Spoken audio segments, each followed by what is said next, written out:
Welcome to K-Catalog.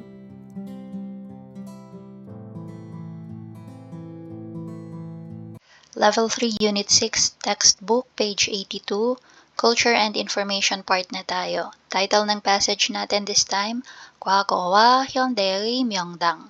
So, unahin natin si 명당. So, this one means best, or pwede ding perfect, or ideal. So, kahit alin dito sa tatlo, no? And then, place. So, best place, perfect place, or ideal place. Tapos, 과거, this one means past. Wa and then hyundae means present. So, parang ang ibig sabihin ng title natin is ideal place of the past and present. Pwede yun, no? Okay, so tingnan natin yung sinasabi. First sentence, 한국 사람들은 옛날부터 집 주변의 환경을 중요하게 생각했다. Sabi nila, yung mga Koreans daw, even before pa, no, kahit dati pa, they considered or they think that the surroundings of the house, yung nakasurround na environment sa iyong bahay ay importante. Okay, again, Koreans have long considered that the environment around their homes or their house to be important. Next, 집의 위치와 방향 등이 그 집에 사는 사람의 행복을 결정한다고 믿었기 때문이다. So, sabi, it is because they believe, so yung mitta, no, to believe. So, they believe that the house location and direction will determine, so 결정하다 will determine the happiness of the person living in that house. Okay, so again, no, yung sa second sentence, sabi nila, naniniwala sila na kung ano yung location or direction ng bahay mo, magdi-determine yon ng happiness ng mga taong nakatira doon. So, parang sa atin yung feng shui, no? Ayan.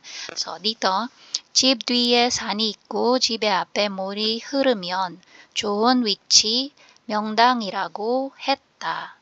So, sabi, sa bahay daw, kapag yung likod ng bahay ay mayroong bundok, at sa harap naman ng bahay ay may flowing water. So, for example, niyan is yung river, o kaya lake. So, anything na nagfo-flow na tubig, kapag nasa harap yun ng bahay mo, magandang location daw yun.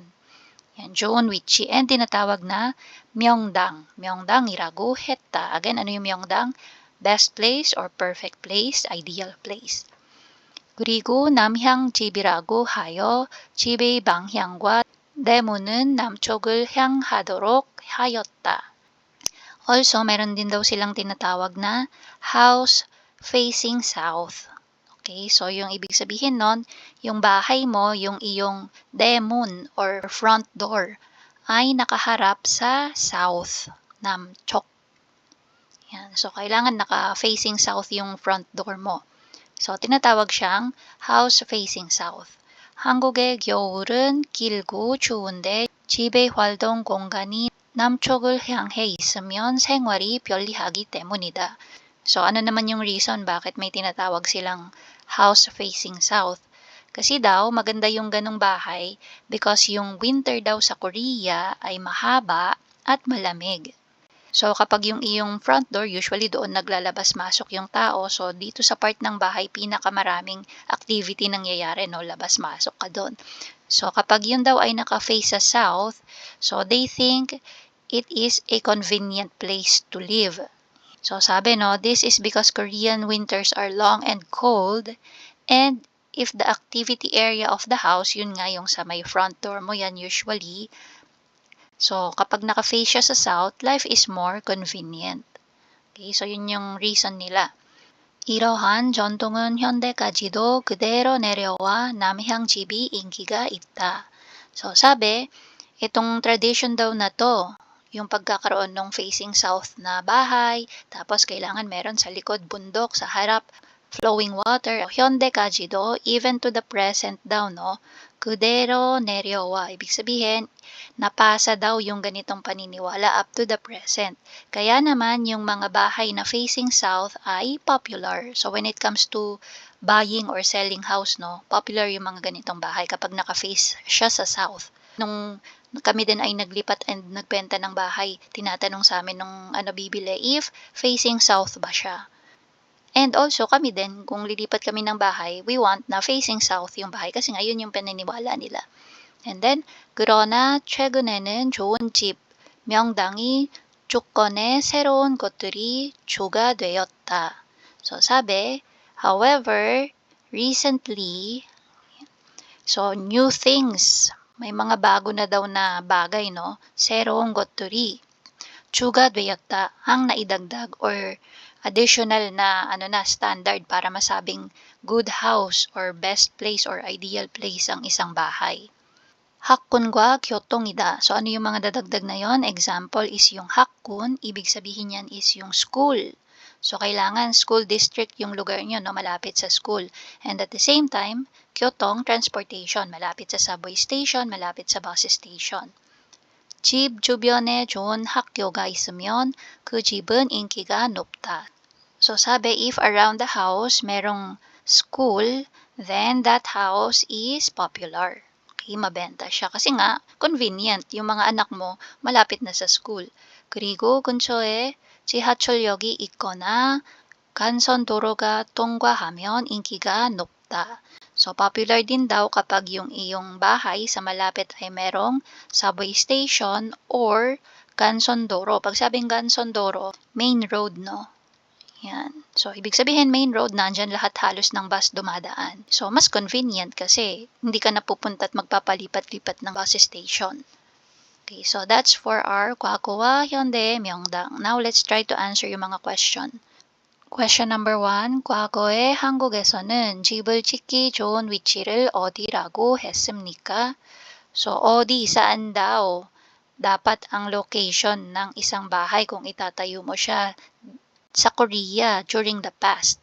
Okay, so saan natin makikita yung sagot dyan? And then, 현대 한국 사람들은 어떤 곳에 집이 있으면 좋다고 합니까? 현대, again, present time. So, yung mga Koreans daw ngayong present time, anong lugar na ang dapat na meron para masabing good yung isang bahay? So, itong part na to, no, yung 학군과 교통. So, pwede mo isagot sa number 2 is 집 주변에 좋은 학교가 있고. So, gawin mo lang 있고 yung 있으면.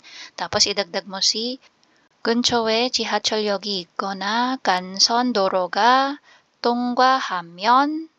Tapos, end mo na with 좋습니다.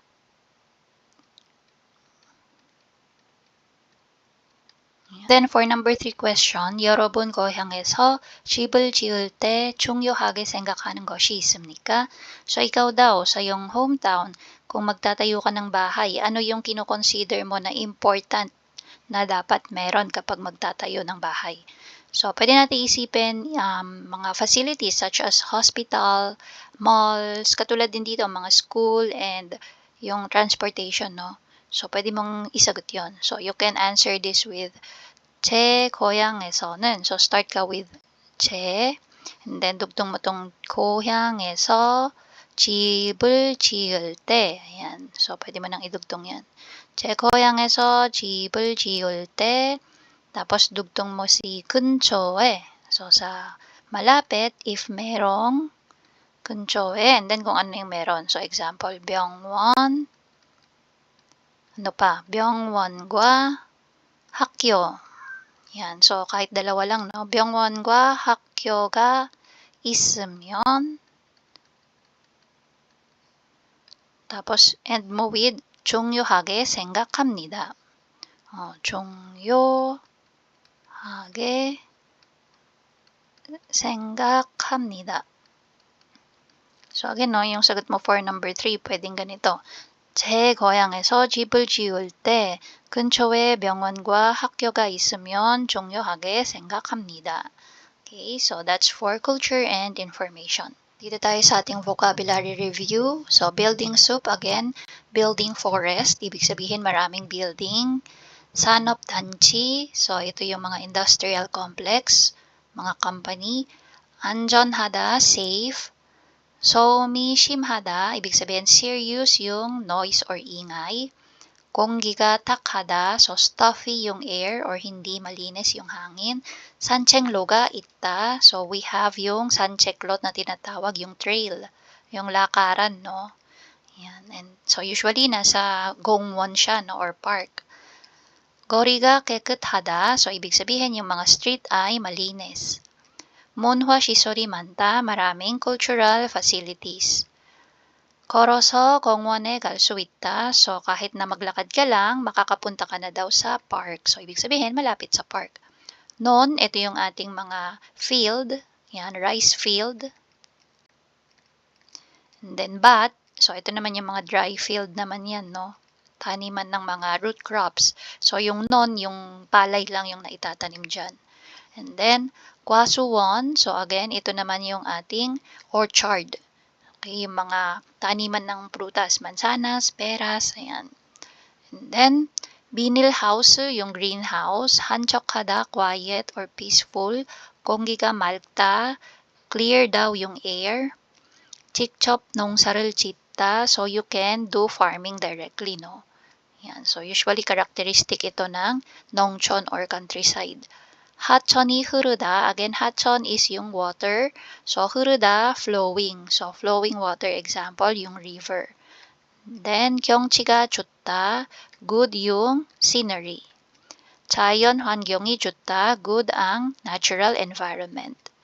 비명소리. So, yung pag-scream or sigaw. And then, 지역, area. 범인, yung culprit. So, 놀이터. Playground, 여쭤보다 to ask, 체육센터, so fitness center, 정문, front gate, 풍경화, ito yung ating landscape or yung scenery, 풍경, same rin yan, no? So view, yan, kahit alin dyan sa dalawa, okay lang, no? Same siya. 자연경관, so 자연, natural, 경관, scenery. 최고급, again, yung luxury. Silk Road, so ito yung Silk Road, pangalan ng lugar sa Uzbekistan. 현장, site. Then, 옛날, so old times yan, no? So, dati, before. 건축물, so architecture or yung mga buildings before. 간직하다, so this one is to preserve or to keep. Ayan, to keep or preserve yung mga old buildings nga, no? And then, 평지, this one is yung flat or plain, kapatagan. 펼치지다, so nakaspread siya, no? Widespread. And then 언덕, ito yung ating mga burol, hills. And then 일정, it means schedule. So ano yung mga bagay na nakaschedule sa araw mo? So 일정. 포함된다, again included. 건조하다, dry. So it talks about yung weather. And then 염소, goat, pool, grass. So that's for level 3, unit 6. And that's it. If you find this video helpful, please hit the like, share, and subscribe button. So I still hope to see you in the upcoming videos, and again, thanks for watching.